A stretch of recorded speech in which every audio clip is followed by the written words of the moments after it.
Bom, vamos dar início então à aula de assistência ao indivíduo queimado. Na apostila de vocês tem dizendo ao cliente queimado, mas particularmente eu não gosto de usar esse termo.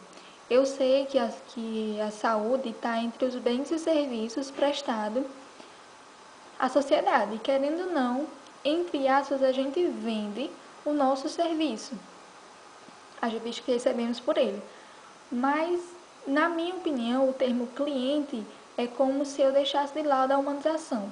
Não que em outros ramos da economia não precise tratar bem o meu cliente, mas eu acho um termo pejorativo quando se trata de saúde e quando se trata da assistência de enfermagem. Eu gosto sempre de chamar de indivíduo, sujeito, paciente. Então é isso. Para a gente entender a queimadura, nós precisamos relembrar o que nós aprendemos em anatomia sobre a fisiologia e anatomia da pele, né? Acredito eu que vocês viram com o professor de anatomia de vocês. E a pele ela é dividida em três grandes partes, né? Três grandes camadas, que é a epiderme, a derme e a hipoderme. Eu tinha muita dificuldade para aprender a ordem, porque vejam que são os final dos nomes são muito parecidos. E eu sempre confundia derme com epiderme. Então, na minha cabeça, eu botei a sigla EDH, epiderme, derme e hipoderme, porque aí eu sempre vou lembrar que a epiderme vem primeiro, a primeira camada da pele.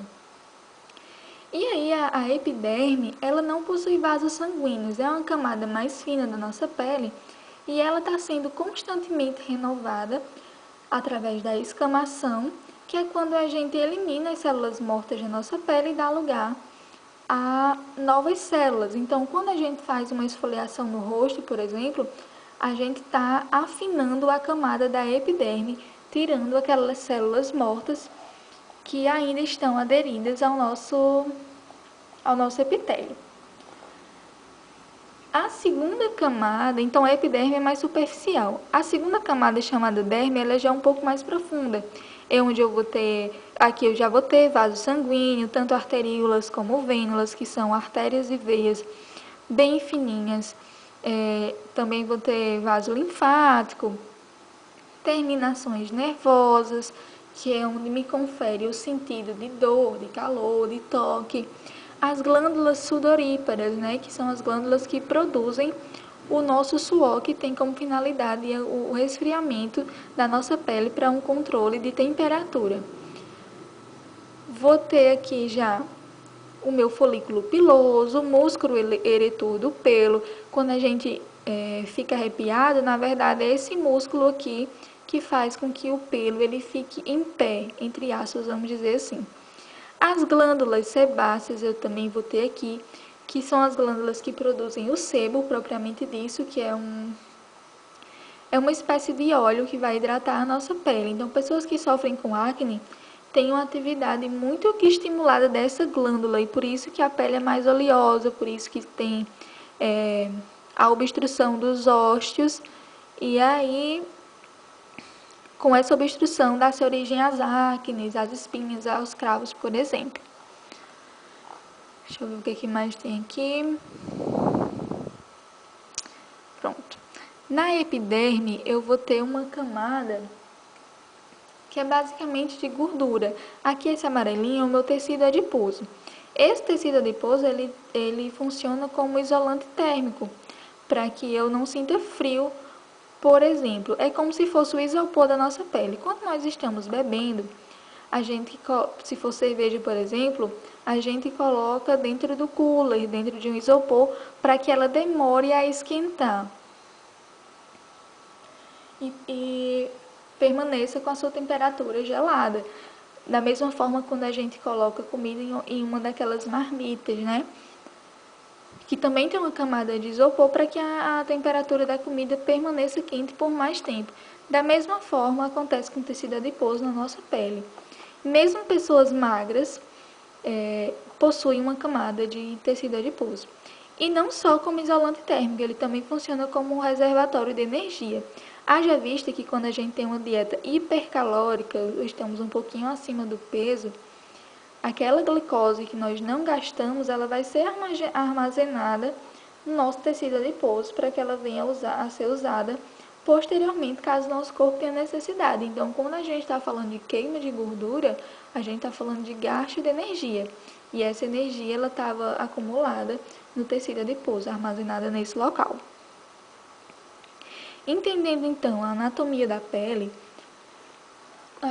nós temos aqui as principais funções da pele, né?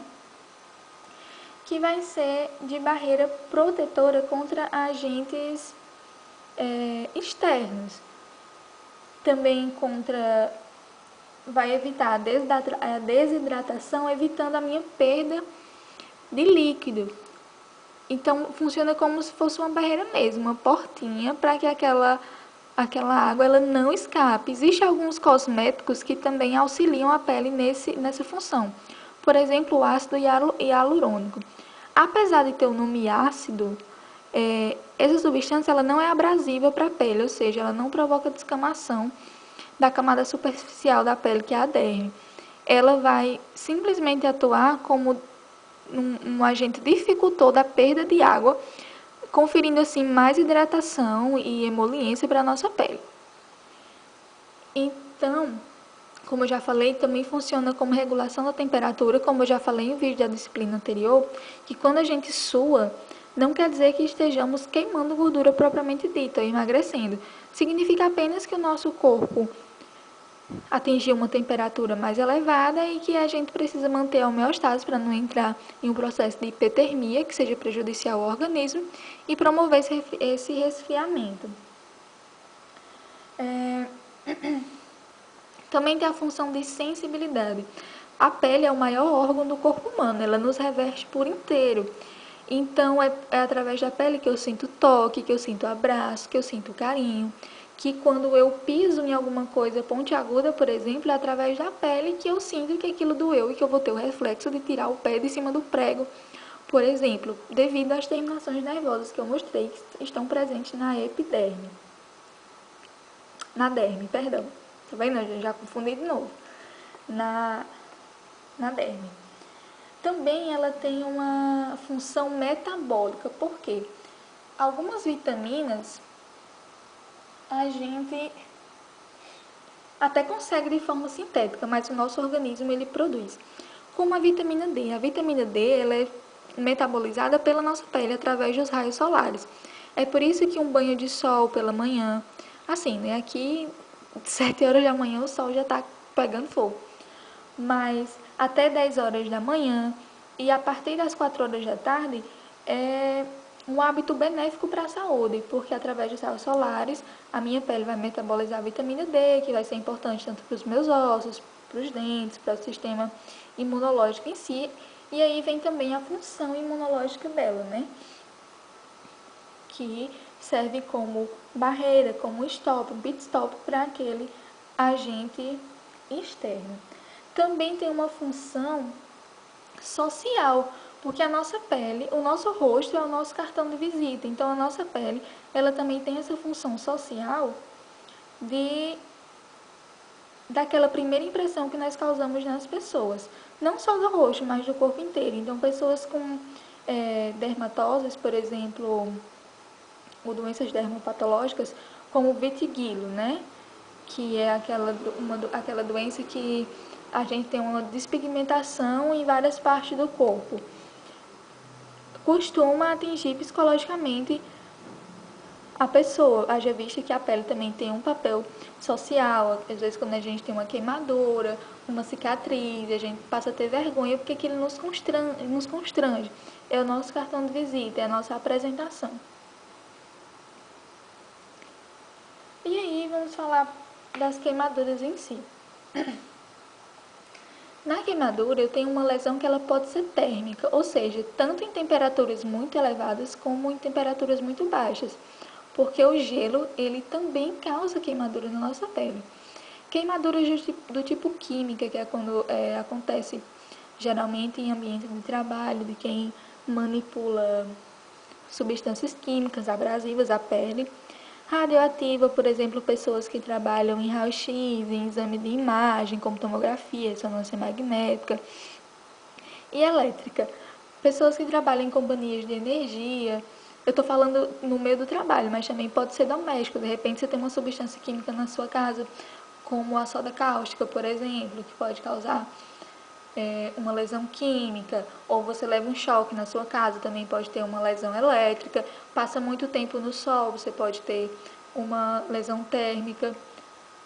Ou você vai tentar tirar aquela carne do congelador, que aquela geladeira que a gente morre de preguiça de limpar e fica muito tempo segurando no gelo, e também pode ter uma lesão térmica por temperaturas baixas.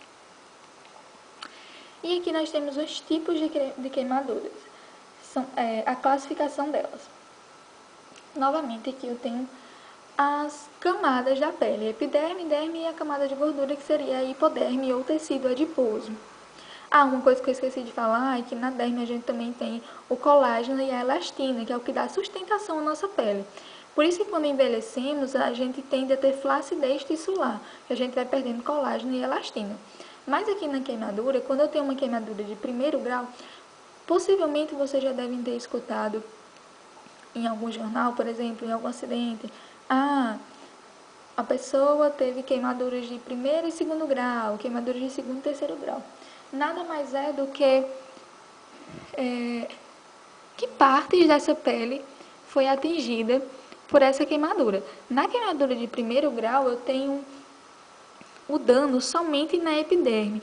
Geralmente é aquela lesão que ela só fica vermelha, que a gente só sente arder um pouquinho. Já na queimadura de segundo grau, percebam que aqui eu já tenho um dano que se estende até a derme. Então, eu vou sentir mais dor, porque aqui eu já tenho mais terminações nervosas, já tenho mais vasos sanguíneos. E ela atingiu aqui a segunda camada da pele. Na queimadura de terceiro grau, eu atinjo as 3 camadas da pele. Então, eu chego aqui até o tecido adiposo, podendo chegar a músculos, podendo chegar a ossos. Algumas literaturas, ou seja, alguns livros, eles trazem também a classificação de quarto grau, que seria quando atinge os ossos e os músculos. Então, primeiro grau é epiderme, segundo grau epiderme e derme, terceiro grau epiderme, derme e hipoderme. Uma característica muito importante da queimadura de segundo grau, que é bem fácil da gente identificar, porque de repente, se for um grande queimado, ou quando a gente não tem esse costume de fazer essa avaliação, é difícil a gente identificar o que é primeiro e o que é segundo grau. Mas geralmente, queimaduras de segundo grau, elas formam bolhas, ou seja, flictemas, o termo científico, o termo técnico, na verdade. Então, aquela lesão, você se queimou tipo no ferro, no fogão, na panela, alguma coisa, e formou bolha, você teve uma queimadura de segundo grau. As causas mais frequentes são queimaduras elétricas, choques. Por quê? Porque aquela energia elétrica, quando ela toca no corpo da gente, ela é convertida em calor. Então, imagine uma alta voltagem convertida em calor permeando o nosso corpo.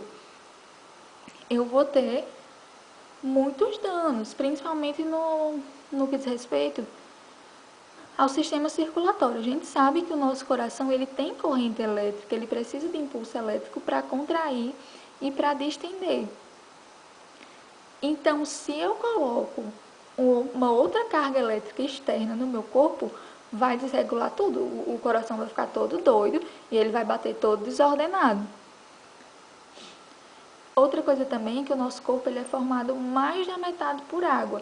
E a água é um grande condutor de energia. É por isso que existem as hidroelétricas, que através do movimento das águas, a gente consegue a energia em forma de eletricidade. Uma grande condutora de água. Por isso que está usando chapinha, secador de cabelo, dentro de banheiro, perto de pia, estando descalço, não é uma boa ideia. Porque de repente você solta lá, sei lá o que acontece, não sei como está a instalação elétrica da casa de vocês, e pode ocorrer um acidente.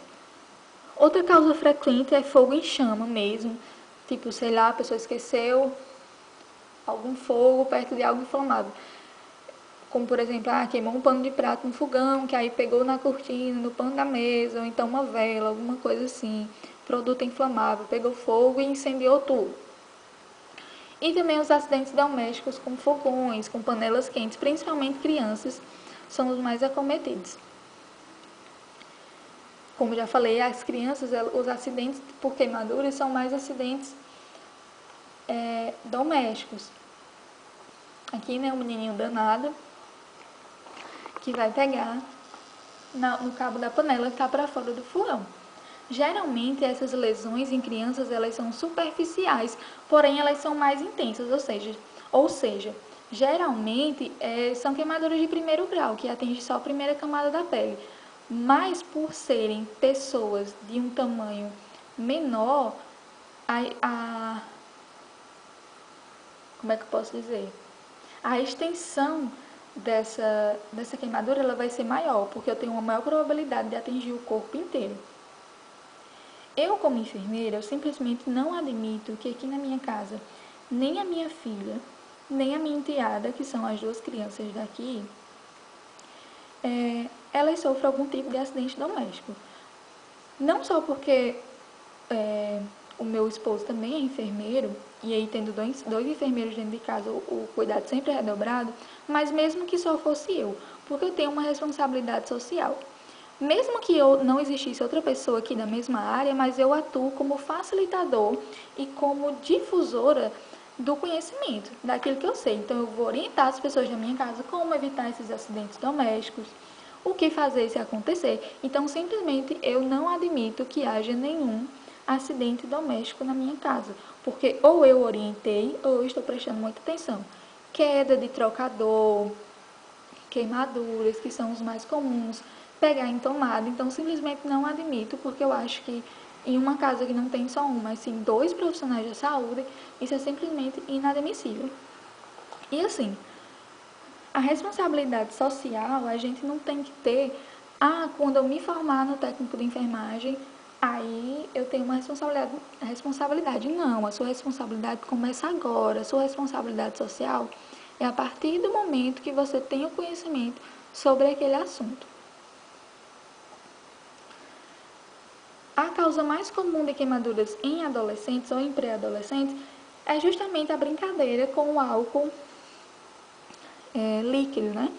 Eu não sei o que acontece na nossa cabeça quando a gente é menor, que a gente acha tão bonito o fogo, né? Tem até aquela história, que a mãe diz, se você ficar brincando muito com fogo, vai fazer xixi na cama. Mas eu não sei o que a gente acha bonito, fósforo, isqueiro, tudo a gente quer queimar. Eu não sei que tipo de curiosidade é essa que instiga a nossa mente, que, é inflamável, então eu vou aqui riscar um fósforo para ver o que acontece. Então, com o adolescente, a maior causa de queimaduras são através do álcool etílico.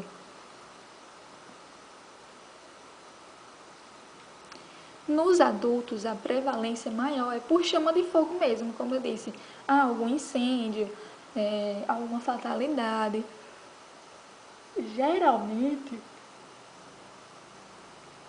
em ambiente profissional. Então, tem aquela insalubridade, tem aquele risco de incêndio no local de trabalho dessa pessoa. E aí essas lesões, elas são mais profundas, geralmente são lesões de terceiro grau. Também ocorre mais inalação de fumaça. O que acontece? Às vezes a pessoa saiu de um incêndio e não tem nenhuma lesão aparente na pele e a gente acha que ela está ótima. Mas o que pode ter acontecido é que ela inalou muita fumaça. Então, lembra que na disciplina de UTI eu falei sobre acidose respiratória e acidose metabólica? Quando o indivíduo ele inala muita fumaça, ele tende a ter uma acidose respiratória, porque ele não consegue realizar as trocas gasosas de forma adequada. E por mais que o organismo dele se esforce, que ele respire mais rapidamente, mais profundamente, ele não vai conseguir realizar essas trocas, porque o monóxido de carbono ele vai dificultar essa troca, essa hematose. E também pode acontecer de literalmente queimar as vias aéreas por dentro, ou seja, os alvéolos, os brônquios dos pulmões, através dessa fumaça quente. Então, por fora, ele está ótimo, está íntegro, mas por dentro ele está muito danificado, vamos dizer assim. Aqui, a ilustração do que eu acabei de falar. A fumaça do incêndio, ela reduz o nível de oxigênio respirado pela vítima, né? E aí, ela, ao invés de ela absorver oxigênio, ela vai passar a absorver o monóxido de carbono, que não é nada bom para o nosso organismo. Pelo contrário, só vai trazer malefícios à saúde. E além de reduzir o nível de oxigênio, esse gás carbônico, ele também vai reduzir a capacidade de transporte. Então, aquela hemoglobina que está carregando o oxigênio, ela vai ser bem reduzida. Aqui no pontinho 2, como eu já tenho falado, que a fumaça ela vai lesionar as vias respiratórias superiores, como nariz, faringe, e inferiores, como o pulmão. E também vai provocar aquele reflexo de tosse. Com isso, a pessoa vai ter uma sensação de falta de ar e vai tornar a respiração dela mais rápida, como eu disse, ela vai ficar ofegante, aumentando esse nível de monóxido e outros gases no pulmão. Ou seja, ao invés de, com esse esforço, ela está conseguindo mais oxigênio, pelo contrário, ela está só aumentando as toxinas no organismo. Com isso, então, não tem oxigênio no meu corpo. O que vai acontecer? O meu cérebro ele vai sofrer com essa falta de oxigênio. E aí eu vou ficar tonta, eu vou ficar sonolenta.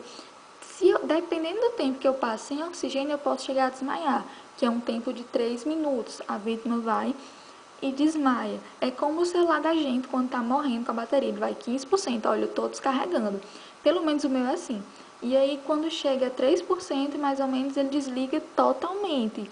Que é tipo, eu aviso, olha, eu tô com pouca carga, eu não aguento mais, eu vou desligar aqui para dar tempo, ver se você me coloca na tomada para eu ressuscitar. Da mesma forma com o cérebro, ele diz assim, ó, eu vou dar uma desligada aqui, porque se eu ficar trabalhando só com esse nívelzinho de oxigênio não dá certo. Então você consiga uma fonte de oxigênio para que eu possa me recuperar, recarregar minhas energias, vamos dizer assim.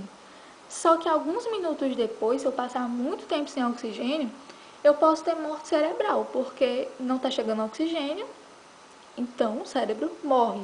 Com isso, se o cérebro parou de funcionar, eu posso também ter a parada cardíaca do meu coração, como o nome já diz. As queimaduras, elas também são comumente em indivíduos em crise convulsiva. Por quê? O paciente que sofre de convulsão, ele não vai adivinhar. Ah, daqui 2 minutos eu vou ter uma crise convulsiva. Então, eu estou aqui perto do fogão, eu vou sair, porque já já eu vou passar mal. Ele não sabe isso, não tem como prever, não é vidente. Então, dependendo do local que ele esteja, o que ele esteja segurando na mão, pode ser muito perigoso. Outras pessoas também,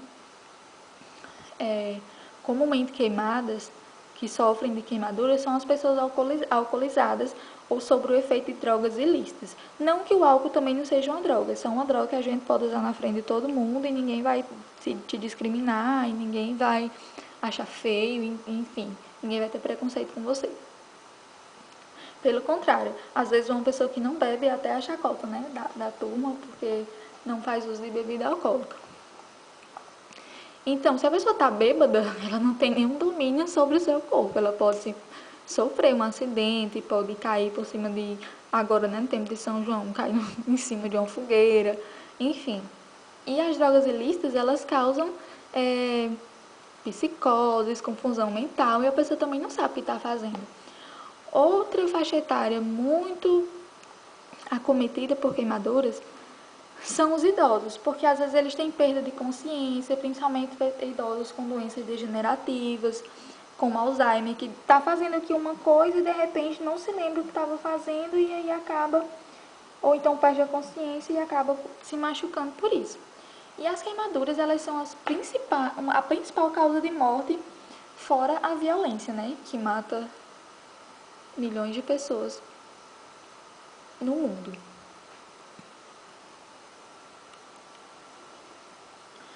E aí, como é a fisiopatologia? A gente tem a fisiologia, que é o funcionamento normal do corpo, ou normal daquele órgão, ou normal daquela estrutura. Quando eu falo em fisiopatologia, eu estou falando no funcionamento patológico, no funcionamento anormal, no funcionamento quando tem alguma coisa errada ali. Então, a minha funcionalidade da pele ela fica comprometida. Lembra que eu falei das funções da pele? Então eu não vou ter mais aquela barreira protetora, porque a queimadura destruiu aquele tecido. Não vou ter mais aquela minha ação antibacteriana do sebo, porque essas estruturas também foram comprometidas pela queimadura.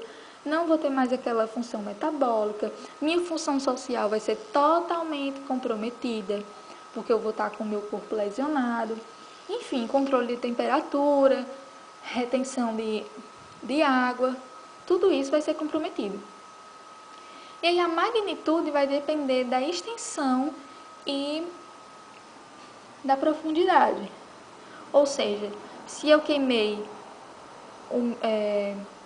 quais partes do meu corpo eu queimei e que grau é essa queimadura, primeiro, segundo ou terceiro grau.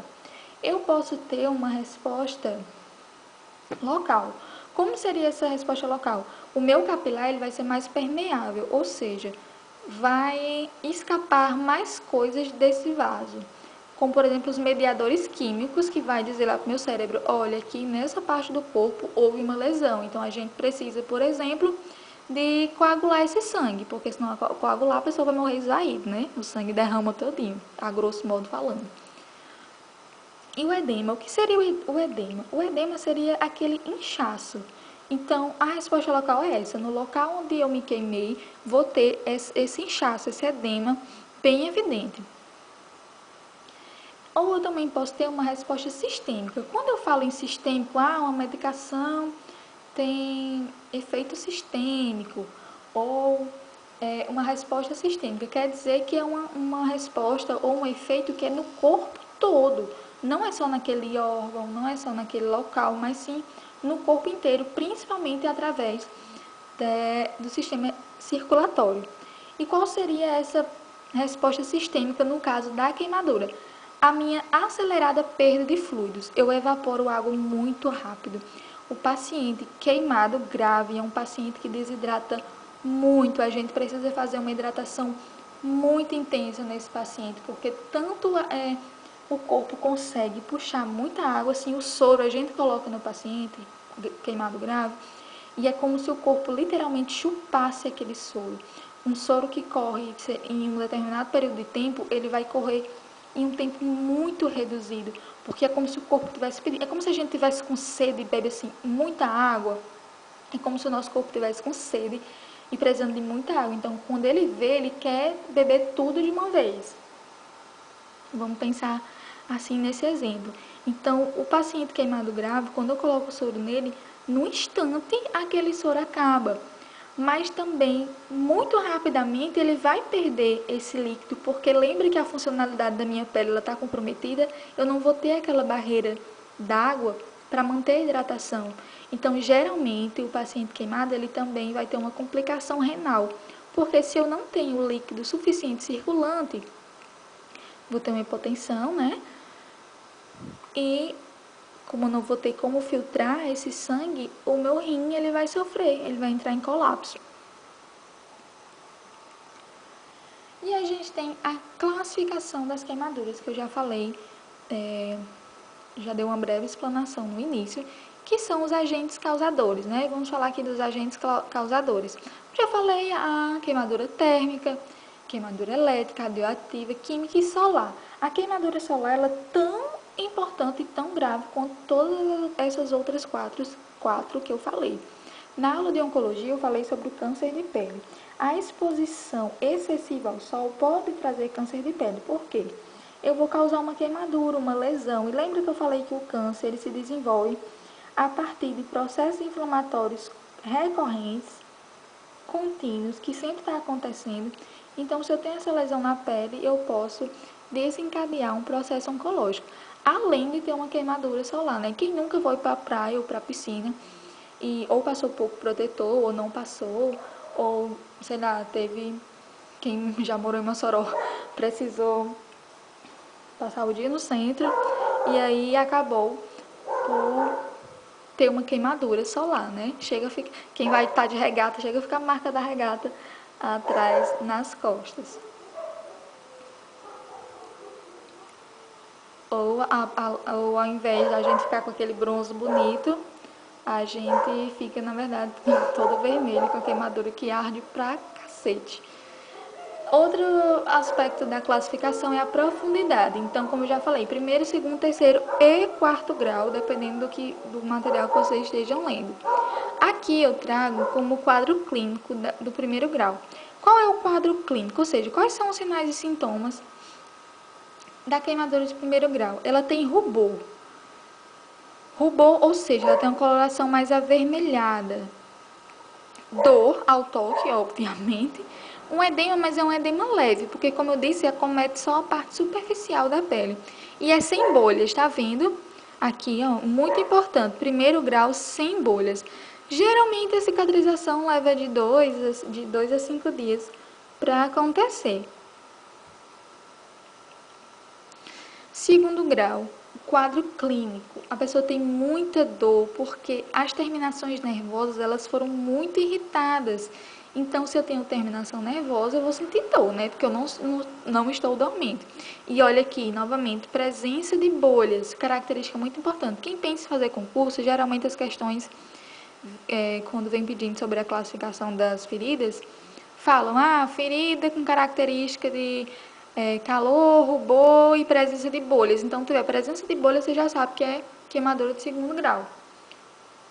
Essas bolhas, atuam como barreira de proteção à infecção. Então, nunca jamais, em hipótese alguma, você vai estourar aquela bolha da queimadura, porque ela está protegendo aquela ferida de infecções, tá formando uma película contra agentes externos. Se você fura, você está provocando uma porta de entrada para micro-organismos, micróbios, enfim.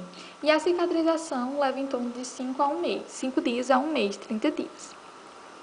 Terceiro grau, atinge fibras musculares, tecidos ósseos, e aí há quem diga que essa seria de uma classificação de quarto grau, né? Mas aqui no material de vocês está dizendo que é de terceiro. Não apresentam sintomatologia dolorosa, ou seja, o paciente não sente dor. Por quê? Se uma queimadura chegou ao ponto, a profundidade de terceiro grau, meu povo, ela já queimou tudo de cima para baixo. Então, terminação nervosa, essa pessoa não tem mais. Se eu não tenho terminação nervosa, eu não tenho sensibilidade. Então, o paciente não sente dor. Você vai ver um paciente queimado grave, assim, com uma extensão corporal muito acometida, e você vai dizer, meu Deus, como essa pessoa está sofrendo, deve estar sentindo muita dor. E o paciente não está sentindo nada. Geralmente são lesões que não reptilizam. Ou seja, o tecido ele não vai voltar ao normal, como nas lesões de primeiro e segundo grau. E a cicatrização ela é feita de forma desordenada. Então, quando a gente tem queloide, ou tem uma cicatriz muito feia, é porque no momento, no processo de cicatrização, as fibras de colágeno, elas não se regeneraram de forma organizada. É como se ficasse uma por cima das outras, e aí acontece a queloide. Na queimadura terceiro grau, a cicatrização é mais ou menos isso que acontece. É por isso que a gente vê pessoas que sobreviveram, né, a grandes queimaduras. Tem até na internet uma mulher muito famosa, eu vejo sempre foto dela no explorar do Instagram, que teve uma grande área corporal queimada e mesmo assim sobreviveu. É uma cicatrização diferente, é uma cicatriz diferente, uma pele mais sensível e de um aspecto não tão bonito visualmente, porque tem essa dificuldade na cicatrização e essa desordem nas camadas de colágeno e de elastina. Outra coisa que eu queria dizer para vocês.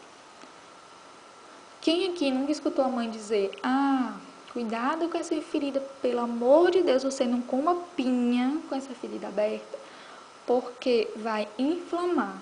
Você não coma carne de porco, não sei, enfim. Mas eu queria dizer para vocês que toda ferida é inflamada. Toda ferida é inflamada. Porque no processo de lesão, a partir do momento que eu estou traumatizando esse tecido, um dos processos é a inflamação. A inflamação que vai me trazer mediadores químicos, que vai me trazer os fatores de coagulação, é a inflamação que vai trazer o alarme para o meu organismo de que alguma coisa aconteceu com a minha pele.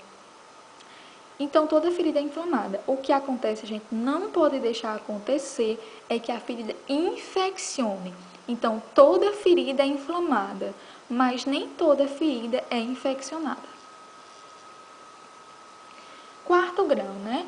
Ocorre a destruição completa de todos os tecidos. Epiderme, derme, hipoderme, músculo, tendão, osso, o que a pessoa tiver, acabou. E aí a gente vê aqui um corpo carbonizado, que seria essa a queimadura de quarto grau. Quando não o corpo inteiro, mas de repente a pessoa queimou um membro, então a gente vê que aquele membro ele tem uma característica enegrecida, justamente porque houve a destruição completa de todos os tecidos. E a gente tem a classificação no que diz respeito à extensão corporal, que é a porcentagem corporal da área queimada. Novamente, escutando notícias, vocês já devem ter percebido que o apresentador diz: a pessoa teve 10% do corpo queimado, 30% do corpo queimado. Perdão. E como é que eu faço esse cálculo? Cada parte do nosso corpo, ele diz respeito, ele confere uma porcentagem. Então, no adulto, se eu tiver queimado só a minha face, eu queimei 9% do meu corpo. Se eu tiver queimado o meu tórax e o abdômen, vai dar 18%. Se eu tiver queimado só o tórax, 9%. Se eu tiver queimado só o abdômen, 9%. Membros inferiores, 18% cada um, aí 9% na frente, 9% atrás. Braços, 9% cada um. 4,5% na frente, 4,5% atrás. Na criança, se a criança queimar o rosto, ela vai ter 18% da área queimada, do corpo queimado. Membros inferiores, 13,5%. E ambos,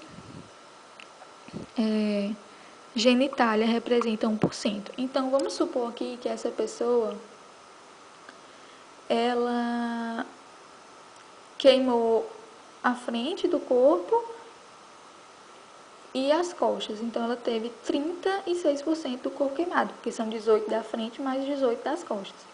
Se ela tiver queimado aqui só a parte da frente e a parte da genitália, então 19% do corpo queimado. Indivíduos que têm 40% ou mais do corpo queimado têm uma mínima chance de sobrevivência. Tanto pela extensão em si, aí depende, né, do grau da queimadura, tanto por questão de complicações posteriores à queimadura, como complicações de parada cardíaca, falência renal, enfim. Quais são as áreas críticas, né? Aqui é a classificação de acordo com a localização. Então, áreas críticas, face, porque obviamente se eu queimei a minha face, minha via aérea superior é no meu rosto. Então, se eu não tenho via aérea pérvia, eu não tenho oxigenação. Se eu não tenho oxigenação, não tenho vida, morro. Mãos, vias aéreas inferiores ou tórax e genitália, são áreas críticas. Aqui a gente vê que a genitália representa apenas 1% da superfície corporal queimada, mas ela se classifica como uma área crítica porque imagine a pessoa em plena faixa etária reprodutiva tendo a genitália destruída, né?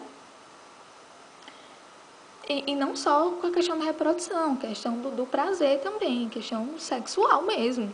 Como é que a pessoa vai ter uma vida sexual ativa sendo que ela teve destruição dos órgãos sexuais dela? Então, rosto, mãos, tórax, via aérea superior e genitália, né? Porque todo mundo aqui gosta da sua e da de alguém. Classificação, a idade. Como eu disse, as crianças e os idosos, elas são as pessoas que nós temos que tomar mais cuidados.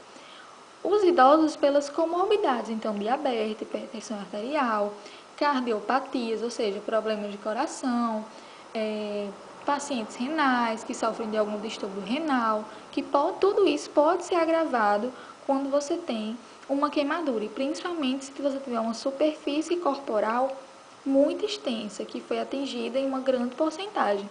E as crianças, porque, como eu já disse, devido ao seu tamanho, o corpo ele tem dificuldade de se adaptar e ele tem dificuldade de reverter aquele quadro.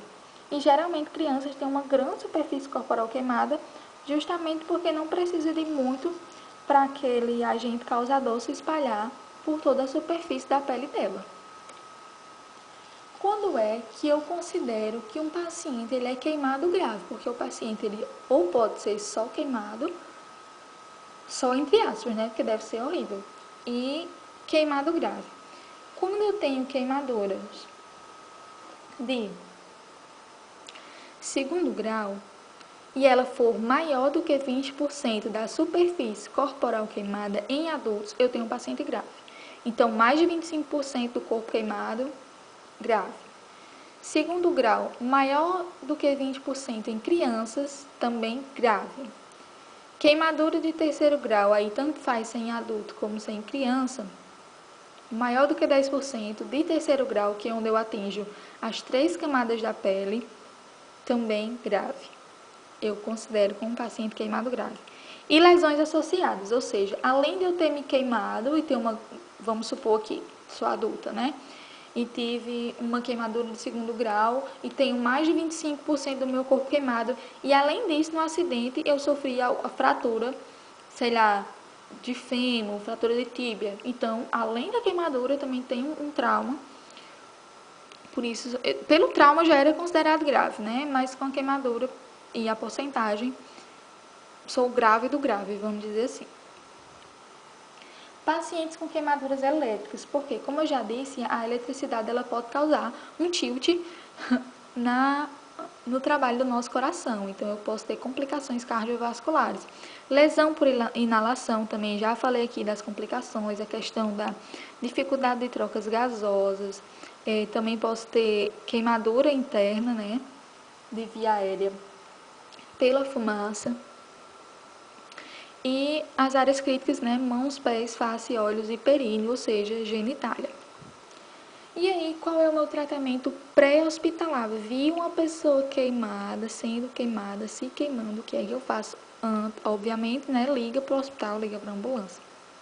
Antes de tudo, analisa a cena do sinistro, ou seja, do acidente, e você vai tentar apagar o fogo, ou com cobertor, ou rolando a vítima.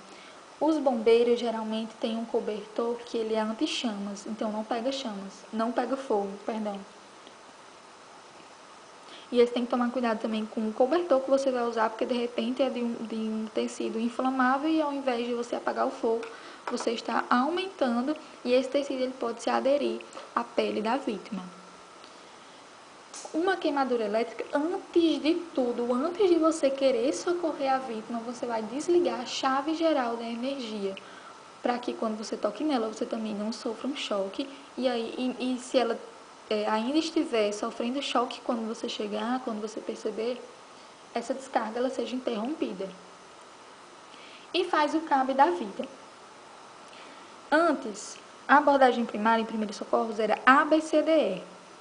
Vias aéreas, respiração, circulação,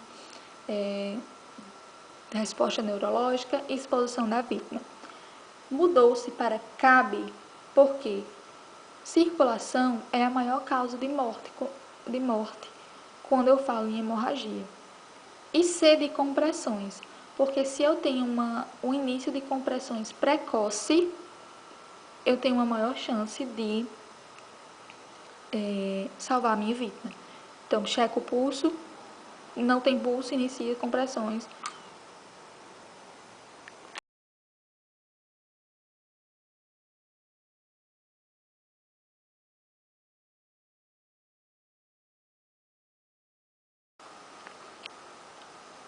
E aí, no momento dos primeiros socorros, a gente também faz uma estimativa de quanto do corpo foi queimado e faz a retirada de roupa. Mas muita atenção, a gente só retira a roupa se não estiver aderida na pele do paciente. Se a roupa tiver pregado na pessoa, a gente não retira, porque no momento, ao invés de a gente estar retirando o tecido, a gente está arrancando junto à pele do paciente. Geralmente, quando isso acontece, a gente faz a retirada no hospital, o médico faz e aí utiliza anestésico e instrumentação cirúrgica para desgrudar, vamos dizer assim, a roupa do paciente. Então, a gente só retira se não tiver aderida à pele, certo? Aqui, novamente, a regra dos 9, sim. Essa porcentagem que a gente faz, 9%, 18%, se chama a regra dos 9, né? Que é utilizada para calcular a extensão da queimadura. Existe aqui uma tabela referente ao valor médio da idade, ou seja, qual a idade que as pessoas mais se queimam e quanto por cento do corpo elas têm queimado por ano. Aqui foi até o ano de 2012, né? Não é tão recente assim. Então, em 2009, a idade média era de 28 anos, com média também de 9% de superfície corporal queimada e tendo internação com duração de 7 dias. Já em 2010, essa faixa etária aumentou para 41, a porcentagem permaneceu o mesmo, mas o dia de internação ele também aumentou, né? Então a gente percebe que quanto maior a idade, nesse caso, nesse ano, maior também foram os dias internados. Em 2011 teve uma pequena diminuída, né, para 36, também diminuiu a porcentagem, mas o número de dias internados aumentou. Curioso, né? Porque diminuiu a idade, diminuiu a porcentagem da superfície queimada, mas o dia de internação teve um aumento. Em 2012, 38 aumentou, porcentagem diminuiu e os dias de internação também diminuiu. O que foi que eles fizeram aqui nesse estudo? Fizeram uma média ponderada. Como é que eu faço isso? É como a gente vai calcular a nota do Enem. Soma as notas de todas as provas e divide pela quantidade de disciplinas. E a gente tem a média. Aqui do mesmo jeito. Somou 28 com 41, com 36 com 38, que deu 35,75. Mas aí, arredondando, né, como passou de 5, o último número, a terceira casa, 36. Então, a média é de 36 anos. A média de superfície corporal queimada é de 7% e os dias de internação, em média, é de 10,8, ou seja, de 11 dias.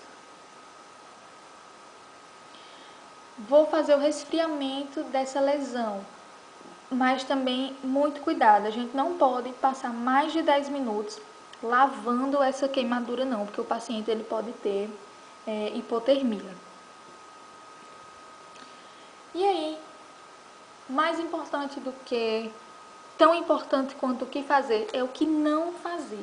Pelo amor de Deus, aluno meu nunca mais vai dizer que vai usar pasta de dente em queimadura, borra de café, manteiga, óleo, açúcar, o escambau, loção, máscara.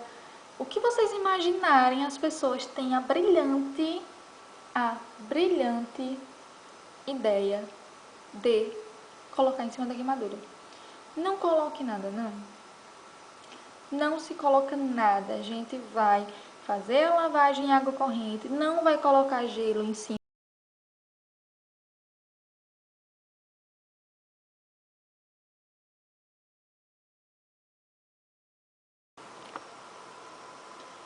Também não vai oferecer medicamento sem prescrição médica para a pessoa que está queimada. Não vai oferecer água se ela estiver inconsciente, não vai furar as bolhas que podem vir a aparecer em caso de queimadura de segundo grau, porque essas bolhas elas só deverão ser rompidas no hospital se o médico achar conveniente, para evitar a contração de infecção por este local. Seguindo. E aí, a gente chegou no hospital, o que a gente faz? A gente vai deixar o paciente em maca própria para ele, vai oferecer oxigênio, aferição de sinais vitais, punção de uma veia calibrosa, porque como a gente vai fazer uma infusão de grande quantidade de líquido nesse paciente, é importante que a veia dele seja grossa, seja de grosso calibre para comportar todo esse líquido que a gente vai colocar para dentro dele. Aqui, como eu disse, né, a oxigenoterapia, que pode ser por catéter nasal, máscara de Venturi. Como há grande chance de lesão por inalação de fumaça, a quantidade de oxigênio ela é bem elevada, 15 litros de oxigênio. Aferição de sinais vitais, pressão arterial, temperatura, frequência cardíaca, frequência respiratória. E vamos cobrir a queimadura desse paciente com gaze molhada com soro, para a gente promover a refrigeração e o alívio também do indivíduo. E o controle de urina, porque através do meu débito urinário, lembra que eu falei na disciplina de UTI sobre como a gente faz esse débito urinário, esse controle de urina? Então, como é um paciente que pode desidratar muito rápido, o débito urinário dele é que vai me dizer se eu posso estar hidratando ele mais, se o médico vai prescrever mais soro, ou se ele está tendo pouca diurese, ou seja, uma diminuição da urina, alguma coisa está errada aí e precisa de avaliação médica. E sempre, sempre, sempre, sempre deixar o material para intubação próximo. Geralmente o carrinho de emergência também. Porque de repente o paciente desatura, tem perda de consciência. Enfim, entra nos critérios para intubação e ele precisa ser intubado de forma muito rápida para que ele não venha a sofrer danos pela falta de oxigênio no cérebro. Então, aqui eu tenho uma cânula de Guedel, tubo orotraqueal, laringoscópio, ambu, seringa, muito importantes, são equipamentos de intubação essenciais para esse procedimento. Eu vou pegar aqui um tubo para mostrar para vocês mais ou menos como funciona.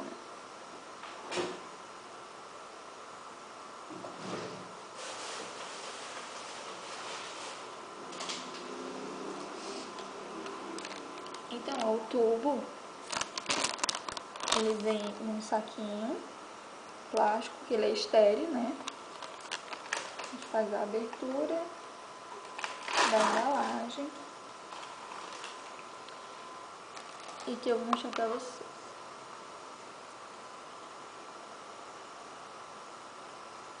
Ele é graduado. Não sei se dá pra vocês notarem, mas...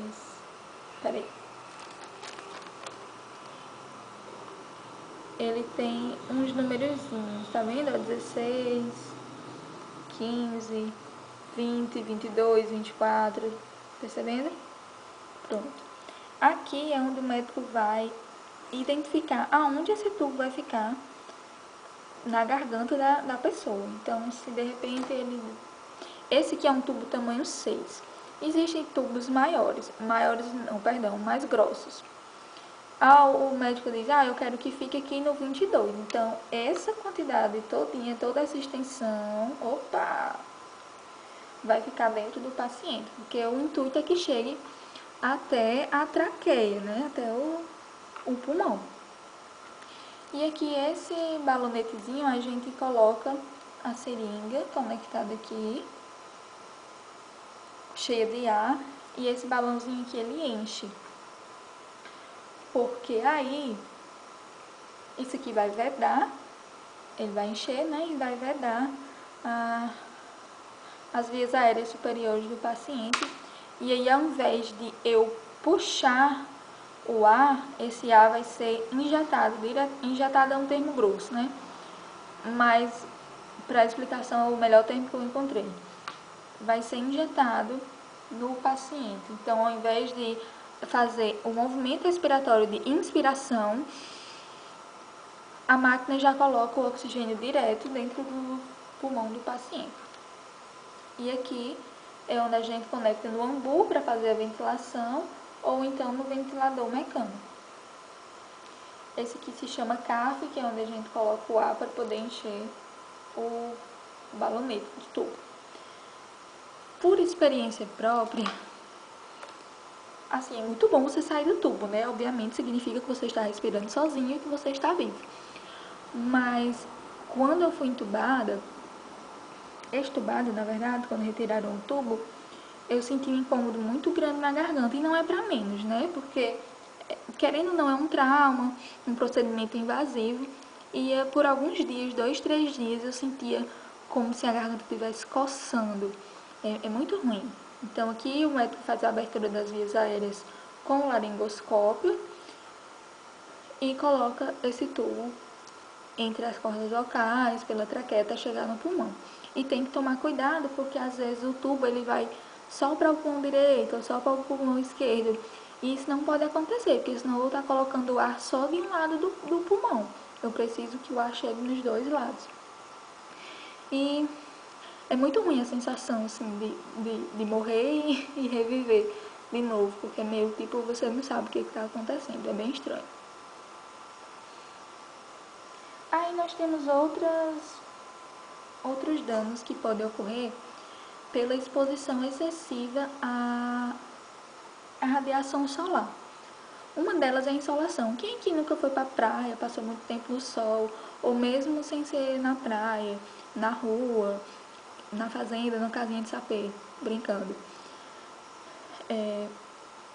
Pegou muito sol e a gente se sente cansado depois, assim, no fim do dia. Parece que a gente correu uma maratona, um trator passou por cima da gente. A gente fica muito cansado, com sono. É o que a gente chama de insolação, que são exposição a altas temperaturas e a pessoa tem um quadro de desidratação, a pele fica avermelhada, a gente fica meio tonto, pode acontecer confusão mental e vômito. Em casos graves, confusão e dano cerebral, ou seja, a pessoa ficou no sol quente por muito tempo, né? Ficou no deserto do Saara, deitado de papo para cima, no pin da meia. E o que é que eu faço para melhorar o quadro de uma pessoa que sofreu insolação, perdão? Se a vítima estiver consciente, a gente vai manter essa vítima em repouso com cabeceira elevada. Por quê? Quando eu elevo a cabeceira do paciente em uma posição de Fowler, semi-Fowler, que é mais ou menos 45 graus, eu promovo a melhor oxigenação desse paciente, porque ele respira melhor. Quem aqui sofre de rinite, quando está com congestão nasal, experimentem colocar um travesseiro embaixo das costas, ficando levemente elevado, que você vai ter uma maior facilidade para respirar. Também com gestantes, né? No final da gravidez a gente fica... Já começa que não tem posição para dormir. E com o peso da barriga, essa dificuldade vai aumentando. Então, elevando também, dormindo como se fosse sentado, tem uma melhora tanto do sono quanto da respiração. E se eu tenho uma melhora da respiração, tenho uma oxigenação e vou recuperar mais rapidamente. Se for possível, a gente vai borrifar água, vai refrigerar esse paciente, vai oferecer água para ele também, ou qualquer líquido, suco, mas que não pode ser bebida alcoólica, obviamente. O preferencial é que seja água fria. E vamos fazer compressas também de água fria para que essa pessoa ela perca o calor do corpo para a toalha molhada, para o pano molhado, enfim, o que você for usar. E onde é o local que eu coloco essas compressas? Na testa, pescoço, axilas e virilha. É uma dica também para a gente conseguir abaixar a temperatura corporal quando a gente está com febre. Em criança, reação vacinal, por exemplo, que tem aquela febrinha, né? Além da gente administrar um antitérmico, se a febre estiver um pouquinho alta, podemos fazer o uso das compressas, porque aí a pessoa perde calor para aquela outra matéria, pode ser uma toalha, um pano, uma fralda, e ela tem que estar fria, obviamente, né? Então, aqui vai um alerta para, após muito tempo de exposição ao calor, a gente ficar atento, como sinais que surgem lentamente, né? Dores de cabeça, tontura, pele quente e seca, pulso rápido, ou seja, taquicardia, temperatura elevada, distúrbios visuais, tipo a vista começa a ficar embaçada, dificuldade para ter nitidez das imagens, confusão mental e também sintomas que surgem bruscamente, ou seja, de uma hora para outra. Respiração rápida e difícil, dispneia com taquipneia, palidez, a pessoa também às vezes pode desmaiar, e extremidades arroxeadas, porque quando tem uma extremidade arroxeada, ponta de dedos das mãos, ponta de dedos dos pés, significa que os meus tecidos eles não estão recebendo oxigênio o suficiente. Na insolação, eu tenho uma pele fria e meio que pegajosa, molhada. Já na internação acontece a altas temperaturas, geralmente acontece no ramo da indústria, fábricas, tipo, vamos botar aqui um exemplo, fábricas de sabão, que precisa de caldeiras, essas coisas assim. Ou seja, um ambiente de trabalho em que o trabalhador está exposto a altas temperaturas. Mineração também, que você está em subsolo e é muito quente, enfim. E utilizando de roupas que não sejam tão refrescantes assim, né? Que sejam roupas pesadas, roupas quentes. O que acontece? Na insolação, lembra que eu falei que o suor, ele funciona para regular nossa temperatura, para refrigerar nossa pele? Quando a gente está na internação, o nosso corpo ele perdeu a capacidade. A temperatura aumentou de um tamanho, a temperatura aumentou numa escala tão elevada que o corpo ele não deu conta mais de suar ou de perder calor para o ambiente para manter a temperatura dele normal, que é de 36 graus, que a gente conhece. E aí a pessoa tem confusão mental, pode ter convulsão, desmaio, e a pele é vermelha e uma pele quente, uma pele muito quente da pessoa que está com internação, que foi exposta a altas temperaturas. E internação é caso de emergência e de internação hospitalar. O nome parece com internação, mas é internação com N. E é caso de levar para o hospital. E aqui a gente vai tratar prevenção de queimaduras. Como que a gente previne queimaduras? Através de ações e medidas educativas. De educar a nossa casa, educar os nossos filhos, nossos pais, quem tem idoso em casa, ficar também atento, idoso e criança, como a gente viu, é a faixa etária mais vulnerável, mais prevalente. Então, evitar o acesso da criança à cozinha, principalmente quando você estiver cozinhando. Eu sei que para mães, hoje eu sei disso, que é muito difícil ter o mínimo de independência que seja, mesmo que para afazeres domésticos. Então, assim, a gente quer sempre, principalmente quando a criança é pequena, no primeiro ano de vida, a gente quer sempre que a criança esteja próximo de nós, para que possamos ter as mãos livres e fazer nossas tarefas, mas que é tipo assim, o olho no peixe e outro no gato, mas também estejamos prestando atenção na criança. Quando a criança é maiorzinha, a gente também precisa evitar esse acesso da criança, pelo menos ao fogão, e aí levando para outros acidentes domésticos, a gavetas com facas, perfuro-cortantes, enfim. Então, mesmo que a gente mantenha a criança próximo da gente, no mesmo cômodo, mas que não seja perto do fogão, por exemplo, porque às vezes a gente está mexendo com a panela, derrama uma comida quente no chão, no fogão, pode respingar na criança. Tá no fogão com a criança no colo também, não é aconselhável você estar aqui e o pezinho da criança encosta na panela, ou você queima a criança sem querer. Criança que está engatinhando, que está se pendurando nas coisas, meu Deus, daqui um dia chega essa fase pra mim. E que pode estar se agarrando ao fogão e derrubando panela com água quente, enfim, com alimento quente. Então, evitar, dificultar esse acesso da criança. Guardar fósforo, isqueiro, que é coisa que criança e pré-adolescente adora brincar. Álcool, principalmente agora nesse período, né, de pandemia. Inclusive, a indicação de álcool gel é feita porque o álcool 70 líquido ele é altamente inflamável. Não que o gel também não seja, mas a probabilidade de um acidente com o álcool líquido é bem maior. Então, produtos inflamáveis e também produtos de limpeza, que, se ingeridos, podem causar grandes danos ao trato gastrointestinal do ser humano. Tudo isso ser guardado fora do alcance da criança, porque a criança é bicho curioso. Nesse tempo de São perdão, nesse tempo de São João, a gente tem o costume de comprar aquelas bombinhas, aquelas borboletas, né, aquelas cobrinhas, final de ano com fogos de artifício, enfim. Então, não deixar a criança manipular esse tipo de coisa.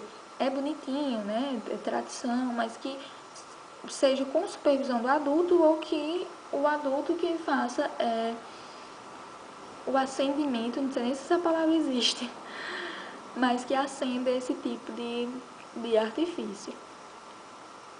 Prevenção de acidentes de trabalho. Então, o empregador ele precisa tomar esses cuidados. Como eu também já disse em disciplina na turma de vocês, o empregador ele toma medidas preventivas não é porque ele pensa no empregado, meu Deus, o meu empregado, como eu gosto dele. Não, é porque senão ele se lasca com o processo nas costas, né? Então, fábricas que trabalham com produtos químicos, ter todo o cuidado com o empregado, produtos inflamáveis. Em casa também, no acidente doméstico. Quem aqui nunca se queimou com ferro, né? Eu tanto me queimava quanto queimava roupa. As fardas do meu esposo, coitado, até chegar uma leva de que não era queimada. Não só com ferro quente, mas também com panela, tomada. Então, tudo isso a gente tem que estar prestando atenção e sermos multiplicadores do conhecimento. Se na minha casa só eu tenho esse conhecimento de prevenção de queimaduras, eu tenho que passar para todos que moram comigo para que eles também possam se prevenir na minha ausência.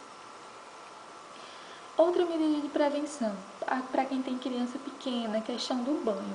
Eu não tenho coragem de dar banho gelado na minha bebezinha, porque eu acho que primeiro que ela chora muito, então eu acho que a termorregulação da criança, ela ainda não está preparada para se adaptar rapidamente às mudanças de temperatura. E assim, dentro do útero, a criança está dentro do líquido amniótico, ou seja, ela está nadando em um líquido que tem a temperatura do nosso corpo. O nosso corpo tem 36 graus, em média, né?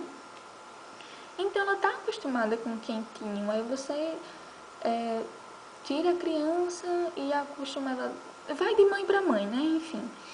Eu não gosto de fazer isso. Mesmo eu já tendo uma base na minha cabeça de quanto de água quente eu tenho que colocar numa certa quantidade de água fria para que fique morna, eu nunca jamais, em hipótese alguma, coloco ela de vez dentro da banheira antes de testar na minha mão a temperatura da água. E isso já salvou a pele dela literalmente várias vezes.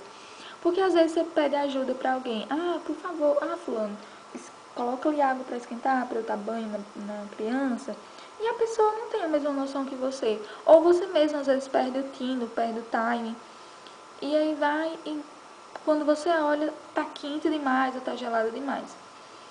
Então, eu nunca coloco ela direto na banheira antes de verificar a temperatura com a mão. Micro-ondas também, ter cuidado com o tipo de material que a gente coloca no micro-ondas.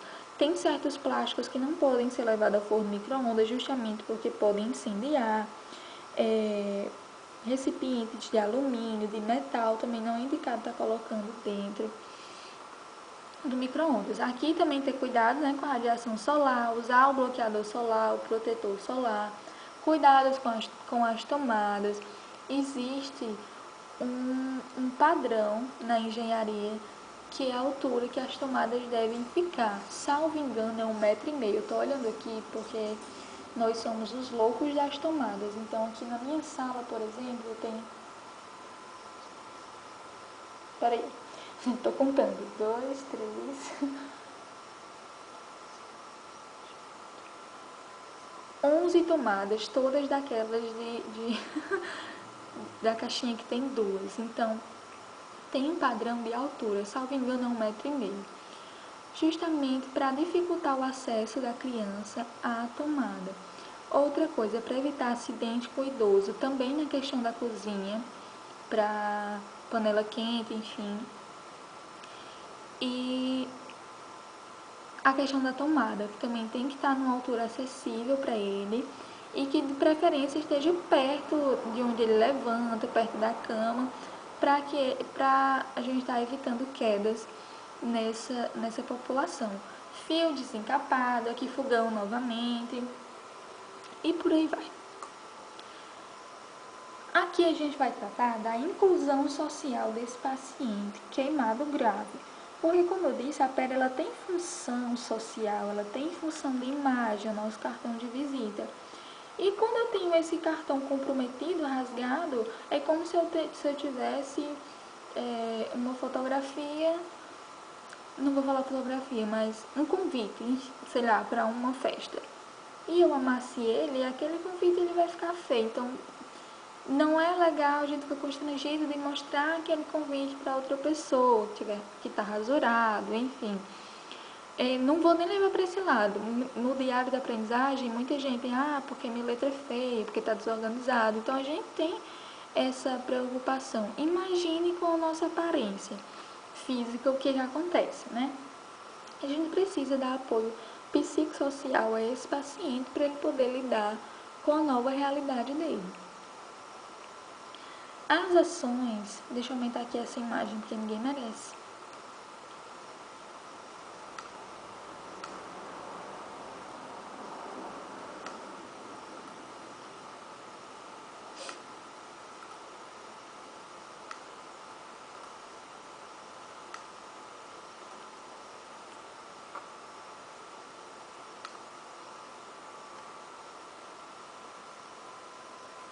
As ações de enfermagem, ela precisa ter um planejamento. Eu não vou sair executando várias ações à torta e à direita, para cima e para baixo, sem ter um rumo. Então, a gente precisa ter a sistematização, ou seja, organização da nossa assistência. O que eu vou fazer agora, o que eu vou fazer depois, por quanto tempo, de que maneira, e depois avaliar tudo isso. Será que o que eu estou fazendo está dando resultado? Está melhorando? Está piorando? Onde é que melhora? Onde é que piora?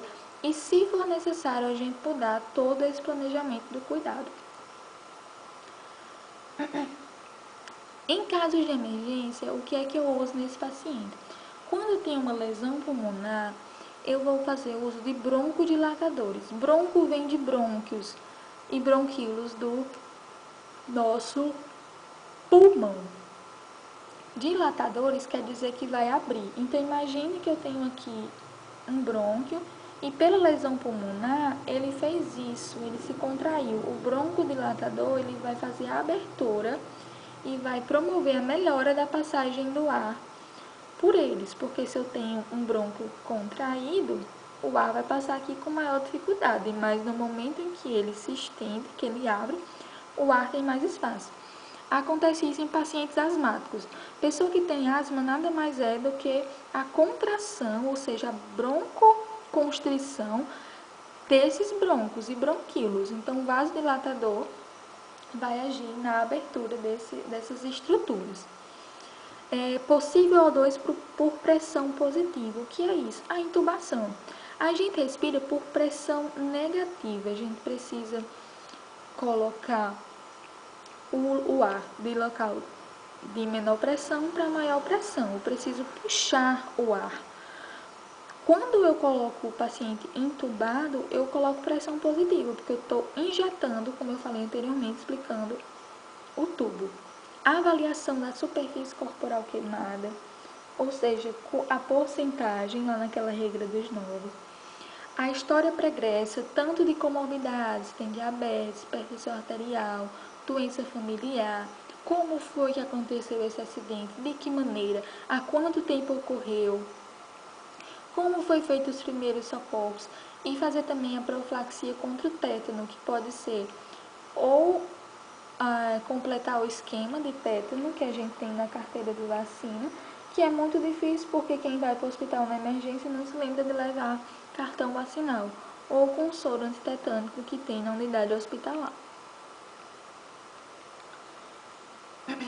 O nível intermediário, o que é que eu vou fazer? Eu vou tratar essas lesões, ou seja, eu vou fazer o curativo dessa ferida e evitar complicações como sepse. O que seria sepse? É aquela infecção generalizada, que não é só num ponto isolado do meu corpo, mas já atingiu o corpo inteiro, é uma ação sistêmica. E a gente também trabalha na reabilitação de que maneira? A gente tem que reduzir essa superfície corporal queimada para menos de 20%. Então, vamos supor que o paciente teve 36% do seu corpo queimado. Para que ele chegue à fase de reabilitação, essa porcentagem tem que diminuir para menos de 20%. E na reabilitação acontece... o paciente ele assume parte dos seus cuidados, ele começa a ter a sua autonomia, ele começa a promover o seu autocuidado. Ele é capaz de dominar, ele é capaz de decidir o que é melhor para ele, ele faz e ele começa a fazer parte da recuperação. Então, quando a gente tem a ajuda do paciente, quando a gente tem a colaboração do paciente, tudo fica mais fácil. Então, se ele consegue se ajudar, a possibilidade de sucesso é bem maior. E aí ele já está na fase de reabilitação e precisa também do apoio psicossocial que eu falei, a questão da aceitação, a questão de às vezes a gente tem um estresse pós-traumático, né? A gente começa a ter dificuldades psicológicas depois de um grande estresse, depois de um episódio. Então, como foi que aconteceu esse acidente dele? De que maneira? Ele perdeu alguém da família? Ele perdeu um amigo? Como que ele vai lidar com isso? Aquele episódio fica se repetindo na nossa cabeça e é muito difícil a gente sair desse ciclo sozinho. A assistência de enfermagem, né? Então, a minha assistência de enfermagem vai consistir na oxigenação, que eu já falei,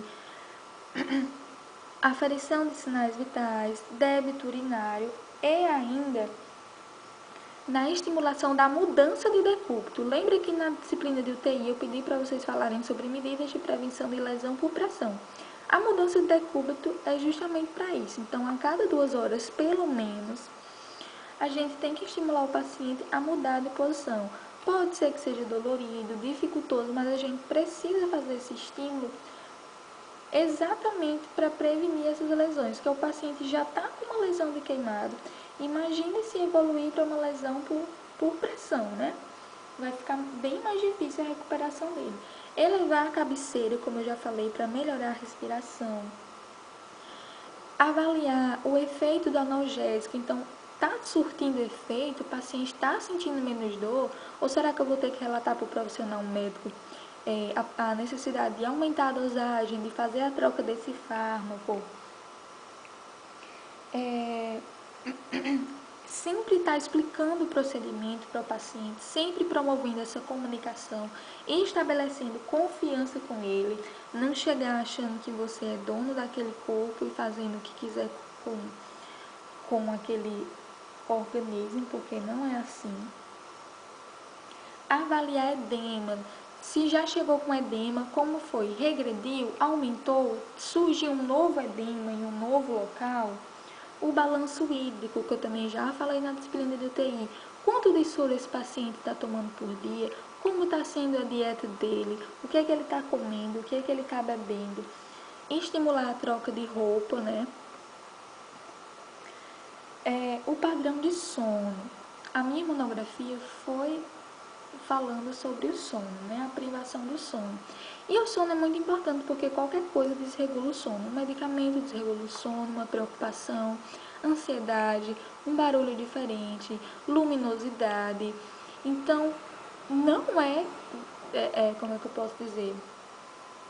Não seria estranho que o padrão de sono desse paciente queimado ele também mude, porque às vezes o paciente está com dor, um desconforto, um ambiente que não é o da casa dele, que é um hospital, geralmente uma enfermaria que não é só ele que está internado, barulhos de máquina, luzes acesas, porque eu digo por mim quando estava internada, eu queria a luz apagada, a outra pessoa queria a luz acesa, preocupação, ansiedade, querer ir embora, estresse, irritabilidade, medo, tristeza, tudo isso vai interferir no sono dessa pessoa. Então, a gente tem que avaliar esse padrão de sono. O paciente está dormindo bem?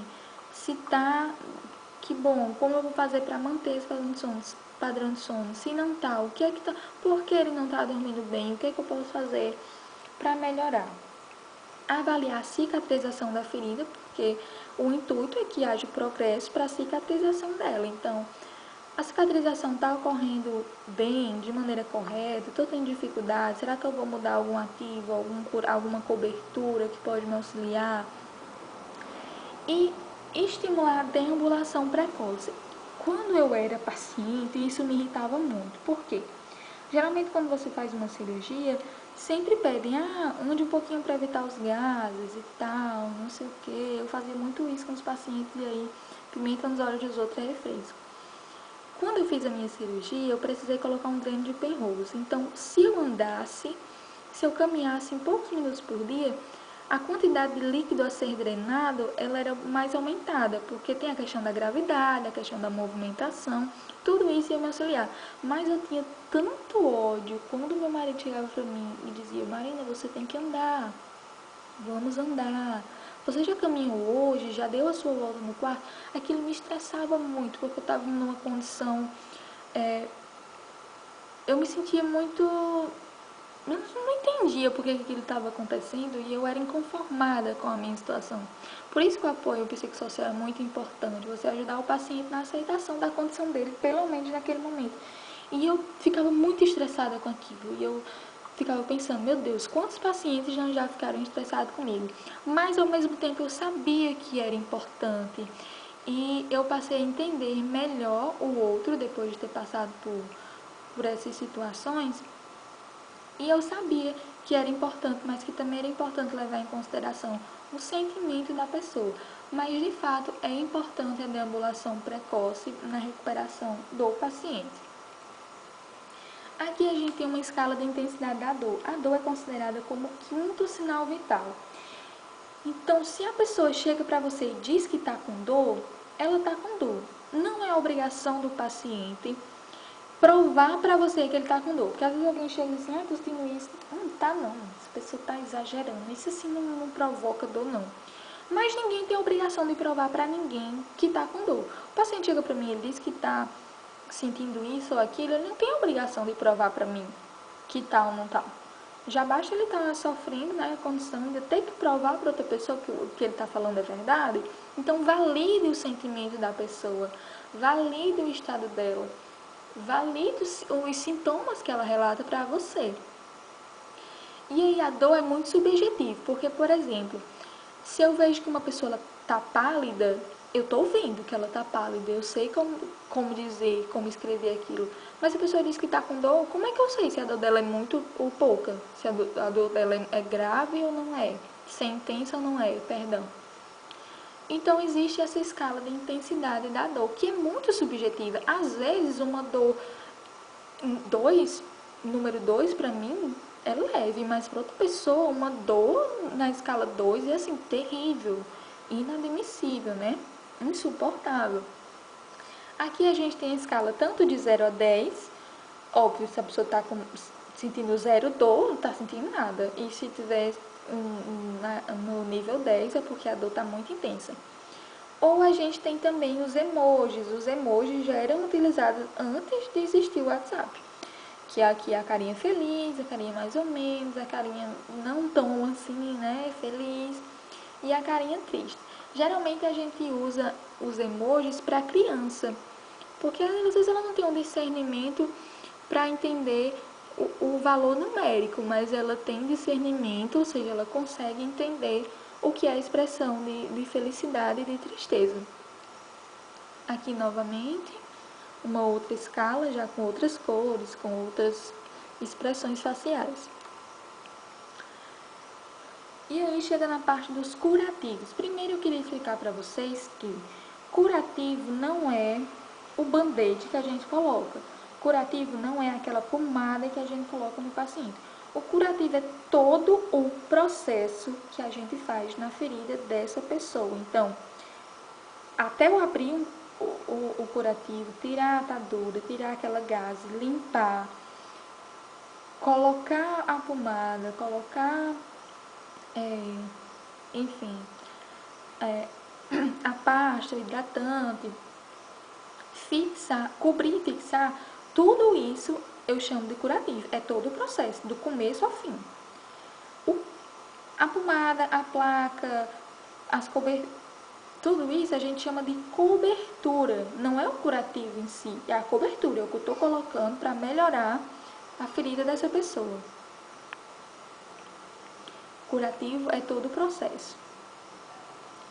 E aí eu tenho a solução fisiológica, que é o soro fisiológico que eu uso tanto para lavar essa ferida, quanto para fazer a retirada das coberturas anteriores. Então, eu fiz um curativo ontem e eu tenho que trocar hoje, eu não vou puxar porque às vezes adere na pele do paciente, pode doer. Então, primeiro eu umedeço com o soro fisiológico para depois retirar todo esse curativo. Vou fazer uso da sulfadiazina de prata. Essa pomada ela atua como bactericida, ou seja, ela mata as bactérias, ou bacteriostáticas, ou seja, ela deixa as bactérias imóveis, vamos dizer assim, a grosso modo. Então, vai evitar o risco de contaminação dessa ferida. Aqui a gente tem o nitrato de prata, que ele também é antimicrobiano e ele é cicatrizante, ele vai ajudar, auxiliar na cicatrização da ferida. Todo mundo aqui já escutou falar no Dersane, no AGE,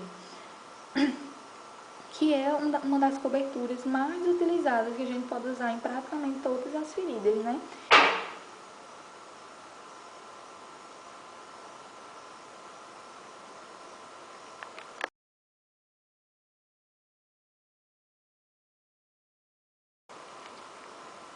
Então, no AGE eu vou ter vitamina A, vitamina E, tudo isso e outros ácidos que vão me ajudar a acelerar o processo de granulação. O que seria o processo de granulação? É quando a ferida ela tá com aquele, oh meu Deus, tá com aquele leito avermelhado, né? No processo de cicatrização. É o tecido de granulação, que é o processo de reepitelização dessa pele. Aqui eu tenho uma placa de hidrocoloide, que ela vai atuar como desbridante. O que seria desbridar? Eu tirar o tecido morto, né, entre aspas, a grosso modo, bem grosso mesmo, bem chulo, tirar a pele morta daquela ferida. Então, todo o tecido desvitalizado, eu posso fazer o desbridamento. Eu posso fazer um desbridamento cirúrgico, que é com bisturi, tesoura.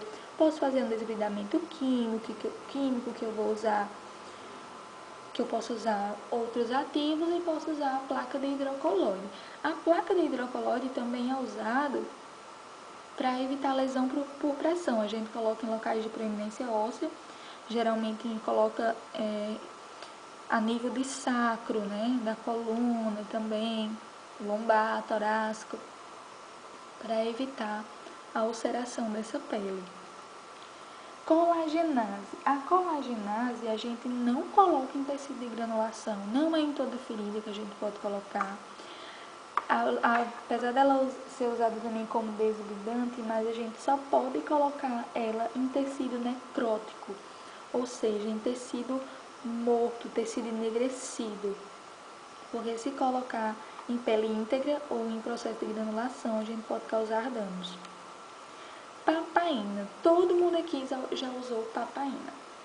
Geralmente, alguns temperos condimentados de cozinha vem papaina dentro. Porque a papaina, que vem do mamão mesmo, tem um mamão que se chama papaya, ela é usada para amaciante de carne. Então, aquele temperinho que a gente compra, a maioria deles tem papaina para poder dar um melhor aspecto à carne que a gente cozinha. E para quem faz muito churrasco também existe outros tipos de soluções específicas para churrasco. E na pele ela vai atuar como um desbridamento químico e ela também é anti-inflamatória.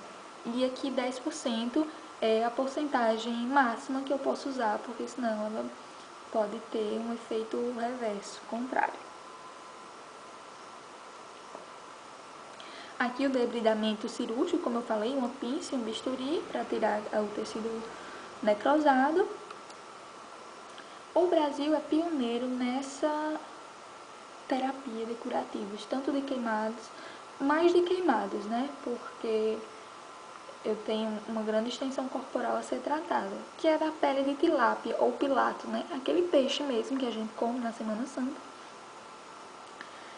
E a pele da tilápia, ela vai ser benéfica para o paciente porque ela fica mais tempo. Então, geralmente, alguns curativos eu preciso fazer a troca dele todo dia. Então, todo dia eu tenho que fazer aquele curativo. Ou, no máximo, 7 dias. E a pele da tilápia, ela pode passar por mais tempo. Então, se ela passa mais tempo, eu tenho uma menor manipulação dessa ferida. Porque vamos comparar. Um curativo que todo dia eu pego nele para um curativo que eu pego a cada 2 dias. Aquele curativo que eu pego todo dia, eu tenho mais chance de levar a infecção com as minhas mãos para ele do que um que eu passo mais tempo sem mexer. Então, esse é um dos maiores benefícios. Menores gastos de insumo, então menos gaze, menos atadura, menos esparadrapo, menor risco de infecção, como eu disse, e além de tudo isso, e ela ser usada principalmente por causa desse grande benefício, ela estimula a formação de colágeno, então ela vai estimular a cicatrização dessa pele, porque a derme é feita de colágeno e elastina, como eu já disse, que dão sustentação à pele. E eu tendo uma produção estimulada, eu tendo um curativo que estimula essa produção, é bem mais eficaz, bem mais benéfico, vou ter maiores chances de sucesso nessa ferida. Curiosidade, mas que é importante saber. O soro... Eita, e dando a resposta agora da questão que eu vou colocar para você responder. Lembre que eu falei da questão da hidratação do paciente, um paciente que precisa ser hidratado com uma grande quantidade de líquido. Mas eu também não posso sair colocando a quantidade de soro que eu quiser no paciente, não. Ah, enfermeiro, o soro acabou e só trocando, não. Eu preciso fazer um cálculo de 24 horas para saber quanto de líquido eu vou infundir no paciente. Então, via de regra, na primeira hora que o paciente chega, eu tenho que administrar 2.000 ml nesse paciente. Não vou dizer de quê, porque é uma questão que eu vou mandar. É soro, mas só que existem tipos de soro, né? Então, em 1 hora, eu preciso colocar 2 litros de líquido nesse paciente para correr.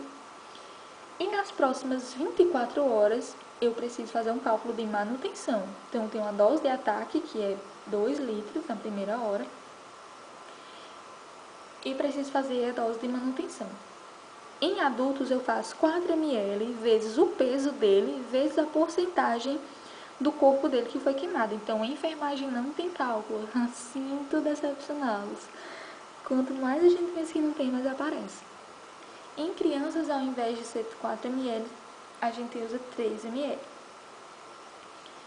Então, eu fiz aqui com o meu peso, exemplo, para vocês entenderem. Vamos supor que eu tenha me queimado, enfim, fazer o cálculo de manutenção. 4 ml vezes o meu peso, eu peso 46 quilos. 46 vezes 4 vai dar 184. E aí eu faço vezes a porcentagem da superfície corporal queimada. Vamos supor que eu tenha queimado 36% do meu corpo. Então, 184 vezes 36 vai dar 6.624. O que? ml, né? Que aqui é a unidade de medida que a gente está usando. Ou seja, 6 litros, 624 ml de soro em 24 horas preciso ser infundida, certo? E aí, metade desse volume nas 8 primeiras horas após o acidente e o restante nas 16 horas que completam esse tempo. E então, meus amores, como diria Tati Quebra-Barraco, quem gostou, gostou. Quem não gostou, bate palma. Não, mentira. Quem gostou, bate palma. Quem não gostou, paciência. Ou então sai do grupo. Brincadeira, gente. Brincadeira. Mas, brincadeiras à parte, eu espero que vocês tenham gostado. Eu entendo a dificuldade de todo mundo, entendo a questão do tempo, entendo o desânimo, entendo o desestímulo, entendo que estamos vivendo em dias difíceis, mas algumas coisas se fazem necessárias e tudo depende do quão comprometido a gente está com a história que a gente quer para a nossa vida, se é uma história de sucesso, se é uma história de fracasso.